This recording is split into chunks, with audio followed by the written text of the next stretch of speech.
Welcome back to Arise Entertainment 360. So it's the end of the second week of the new year.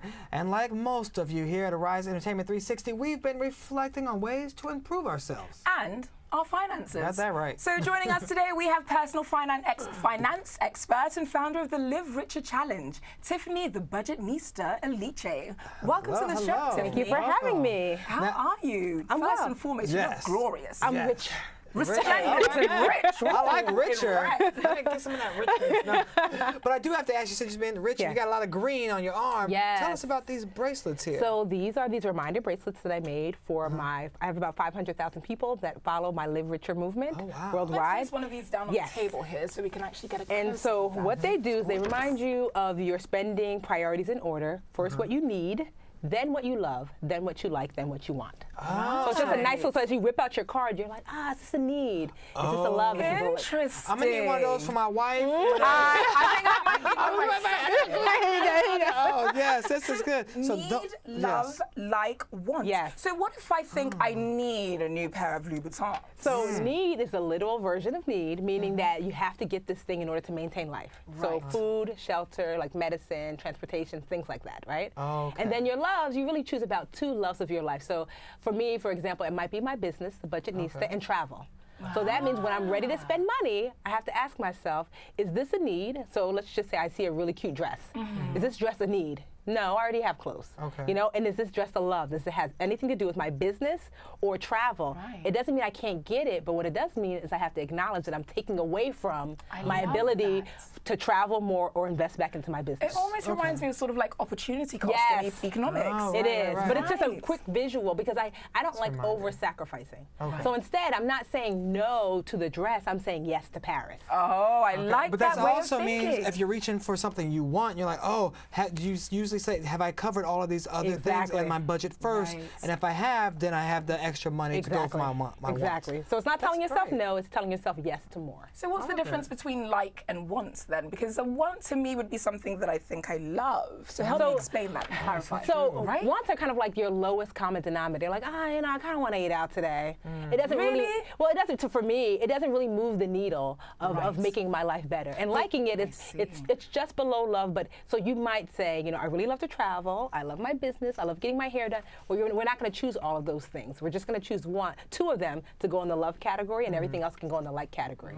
And things that don't move the needle go in the want. How about if I say, I really want to pay my bills, but, you know, I haven't figured out those other things That's yet. a need, because if you don't have a place to stay, well, you can't I think we knew that was a need before you even asked the question. But let's focus on you and the Budgetnista. Yes. That is your website. But tell us, what is the Live Richer Challenge? So I started this challenge about 3 years ago because so many women were reaching out to me online saying, can you help me with my finances? And I was a school teacher for 10 years before I started the Budgetnista, and I started to teach personal finances in person for different nonprofits in New Jersey. And so I would use social media to show my teachings, and women wanted to join, so I said, can I take that offline classroom and bring it online? And so I created this 3-week challenge called the Live Richer Challenge. We're on our 4th rendition of it. And we've over 500,000 women in over 100 different countries have been through the challenges. And we've helped women buy homes, raise their credit. We've helped women purchase cars, go on vacation for the first time. Because it's just literally step-by-step guidance to help you achieve your financial goals. So who are you targeting? Who can get involved? Is it any women, and how do they sign up? And so, honestly, we don't turn anyone away. So yes, you can All join. right, I'm ready. I got my bracelet, I'm ready.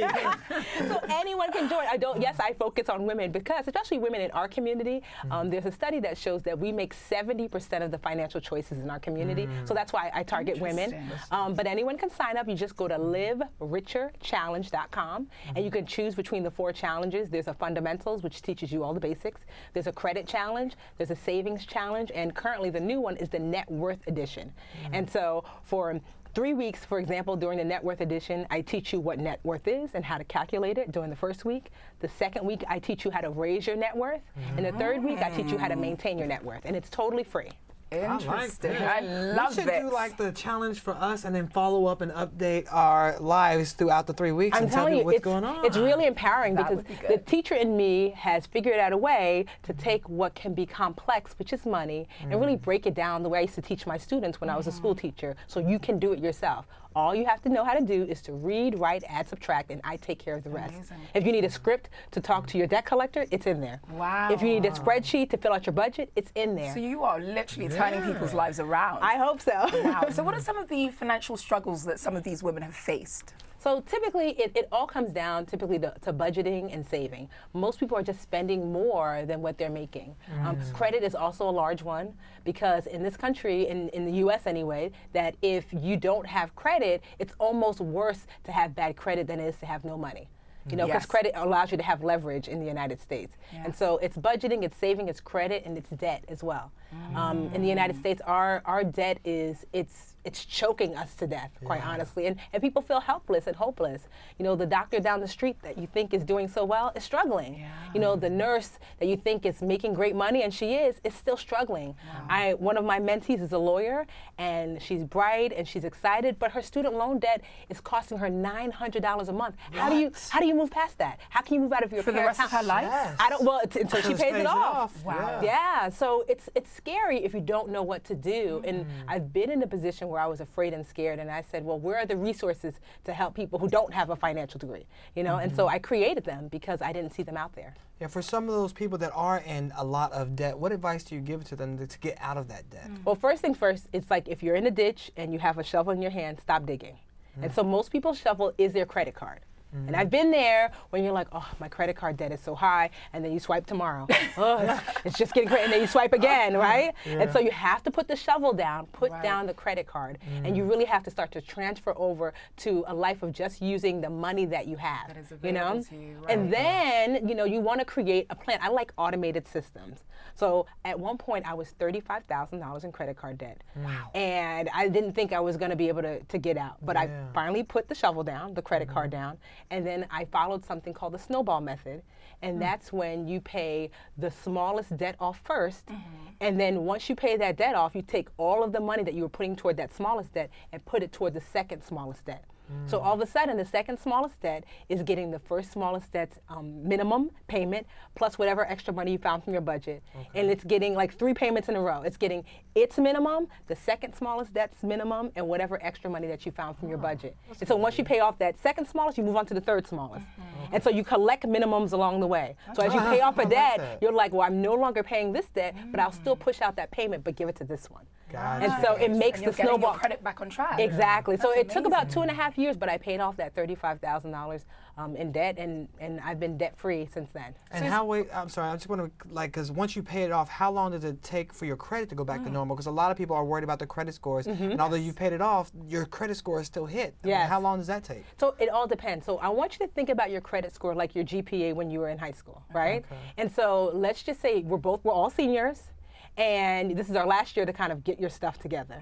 And we all want to get an A in math class. And you say, well, will this A, how will it affect my GPA? Well, it depends. What did you get when you were a sophomore? What did you get when you were a freshman? So your previous financial choices are going to affect what this current grade will do to you. So there's no way to know because I would have to know all of your grades prior to this. So you have to just know that the more good choices you can make in a row, the more likely you are to bring up your score. And so if you can get all A's senior year, you know, you might really be able to bring your score. But I don't know if it'll be an A unless you were on that B- cusp. Then maybe you could push it to an A. But if you were a C student, you might push those Why A's are you might push pointing at me when you said C student?